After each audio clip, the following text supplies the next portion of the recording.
Hello guys, bersama saya lagi dalam Alright Nova Channel. Panas sahabat-sahabat semua. Seperti yang kita tahu sebelum ini, Ustazah daripada Parti PAS, Mastura, ahli parlimen ini, ya, yang membuat kenyataan berbaur fitnah, mengatakan pemimpin DAP ada kaitan darah saudara dengan Chen Peng, ya, bekas Parti Komunis. Ya, hari ini selepas beliau disaman dan oleh 3 individu ataupun 3 pemimpin daripada DAP, sekali lagi Mastura, Ustazah, Muslimat PAS ini membuat kenyataan dan juga mempertahankan kenyataan beliau. Kononnya pemimpin daripada DAP ini seperti Lim Guang Eng, Lim Kit Siang, ya, beliau tetap mempertahankan kenyataannya itu bahawa mereka mempunyai kaitan sepupu atau saudara, ya, dengan dengan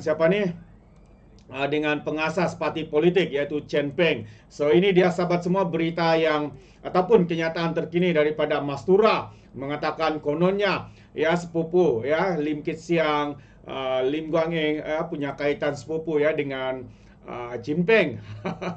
Dakwa sumber BN yang boleh dipercaya, itu sumber yang beliau katakan. Dan Ratu fitnah sindir MP beruas. Jadi 2 perkara yang saya kongsikan bersama dengan kita semua hari ini. Jadi yang pertama, apabila ahli parlimen PAS, ya, yang memfailkan pembelaan terhadap saman Lim Kit Siang, Lim Guang Eng, dan atas dakwaan mereka ada kaitan dengan Chen Peng serta Lee Kuan Yew.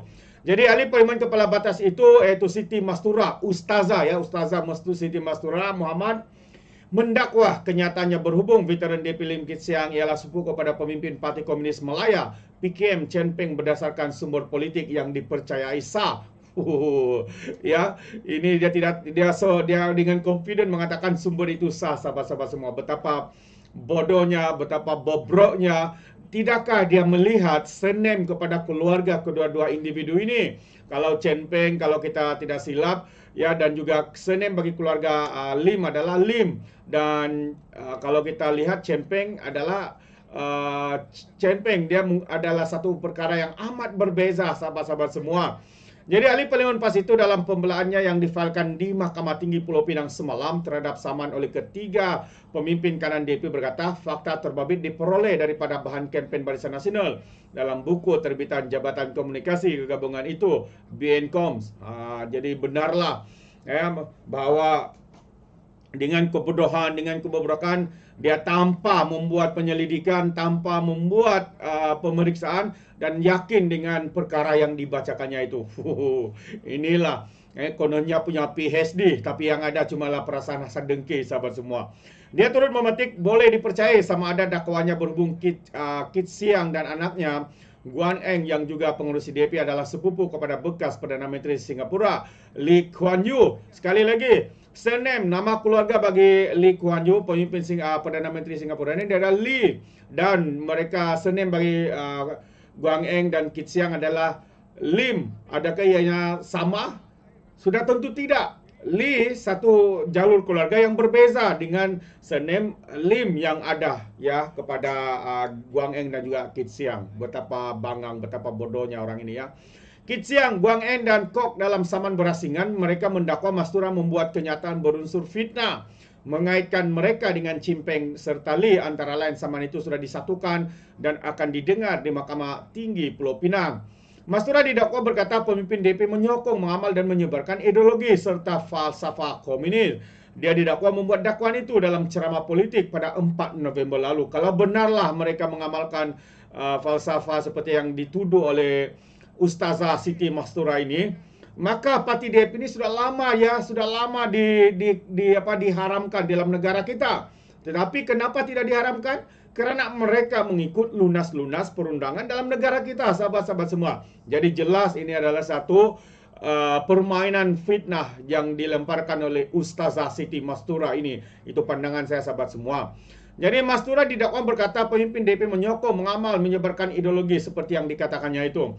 Jadi 3 ahli politik itu menegaskan dakwaan defendant tidak berasas dan palsu kerana sengaja mengaitkan mereka dengan PKM serta Chen Peng. Mereka menuntut ganti rugi, teruk dan teladan serta injaksi untuk menghalangnya mengulangi dakwaan itu.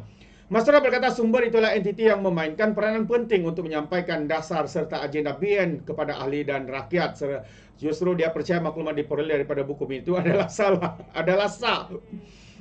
Aduh, di mana kepala otak ya ahli parlimen PAS ini? Ustazah lagi tu ya, tapi otaknya tu agak miring di sana. Dia turut mendakwa membuat kenyataan itu dalam himpunan tertutup ketika kempen PRK Kemaman yang bukan untuk penerbitan atau penghasilan klip video disebarkan. Ucapan itu sebahagian daripada kempen politik ketika PRK Kemaman. Hampir semua ahli politik memberi ucapan menyentuh pihak lawan yang merupakan kelaziman di Malaysia, katanya dalam pernyataan pembelaan dilihat FMT. Konteks ucapan itu untuk pengundi memahami pendirian dan falsafah pembangkang khasnya Pakatan Harapan dan BN, di mana DAP menjadi tulang belakang. Ia juga bagi menangkis dakwaan mereka bahawa PAS adalah parti ekstremis yang menunggang agama. Kerana mereka cuba untuk memberi gambaran bahawa PAS bukan parti ekstremis, mereka pula membuat fitnah. Jadi kalau bukan ekstremis dengan menggunakan fitnah-fitnah, itu apa jawabnya? Fikirkan sahabat semua. Katanya konteks ucapannya untuk berkempen PAS memerangi kuasa dan mempertingkatkan Islam di negara ini sambil menambah menjadi tanggung jawabnya untuk berbuat demikian sebagai wakil rakyat. Jadi untuk menang, untuk dapat kuasa, haruslah dengan memfitnah. Maksud mungkin itu yang dicuba disampaikan oleh Ustazah Siti Mastura ini, sahabat-sahabat semua. Jadi memetik pembelaan komen adil dan keistimewaan layak, Mastura berkata tiada apa-apa dalam ucapannya mempunyai unsur dakwaan palsu dan berniat jahat seperti yang didakwa plaintiff.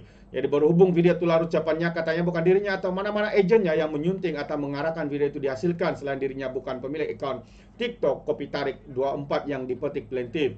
Saya juga tidak kenal pemilik akaun itu atau ada kaitan dengan orang itu. Mastura berkata, dia juga tidak bertanggung jawab terhadap penghasilan ucapannya dalam mana-mana media. Justru dia tidak bertanggung jawab terhadap sebarang kesan daripadanya. Ini adalah satu kenyataan pembelaan yang paling bangang saya pernah lihat dalam sejarah negara kita. Dia tidak bertanggung jawab katanya. Jadi, individu yang berucap dalam video itu siapa? Adakah dia Siti Mastura? Adakah dia Chimpeng? Adakah dia Lee Kuan Yew? Adakah dia Presiden Lebay PAS? Tidak, sahabat-sahabat semua. Individu yang berucap dalam video itu yang disebarkan itu adalah dirinya. Kenapa dia tidak harus bertanggung jawab dengan apa yang dikatakannya? Ya, kenyataan yang berbau fitnah. Ini antara satu lagi perkara yang amat mengejutkan. Satu pembelaan yang bagi saya adalah satu perkara yang amat ya membodohkan rakyat ada di sana. Habislah ada ahli parlimen sebegini rupa, sahabat-sahabat semua. Ya, mahkamah cuba diperbodohkan dengan kenyataan seperti itu. Memang sangat bangang. Itu pandangan saya lah. Bagaimana dengan anda sahabat semua? Jadi Ratu Fitnah juga membuat kenyataan yang berunsur menyindir ahli parlimen beruas. Katanya duit punya banyak tapi tak pakai CCTV ke? Itu antara kenyataan ya daripada Ratu Fitnah, yaitu Ratu Naga atau dikenali sebagai Ratu Badak juga. Bukan semua ahli parlimen ini punya duit, sahabat-sahabat semua. Ya, mereka punya gaji, punya allowance, namun kebanyakannya digunakan pakai untuk membantu rakyat. Bukannya seperti mereka-mereka ahli parlimen yang hanya tahu makan gaji buta, ya, tidak berbuat apa-apa, ya, hanya tabur fitnah untuk membayar ya tentera-tentera cyber, penyokong-penyokong pentaksub Perikatan Nasional seperti Ratu Fitnah ini. Jadi Ratu Fitnah bertanyakan sama ada kediaman ahli parlimen beruas ngekoham tiada kamera litar tertutup. Ya, ekoran insiden kebakaran 3 kereta milik pemimpin DAP Perak itu. Duit punya banyak katanya, tak pakai CCTV ke? Dia persoalkan. Jadi saya tak pasti rumah dia ada pengawal keselamatan atau tidak. Kalau ada pengawal tidur ke? Soalnya secara sinis menerusi TikTok. Dia bukannya orang penting yang perlu ya pengawal pribadi, pengawal rumah dan sebagainya. Ya, tidak seperti MP Pago mungkin, ya, MP Larut mungkin, Presiden Lebay PAS mungkin yang punya pengawal, ada banyak duit untuk membayar. Mungkin itu yang coba disampaikan oleh Ratu Fitnah ini.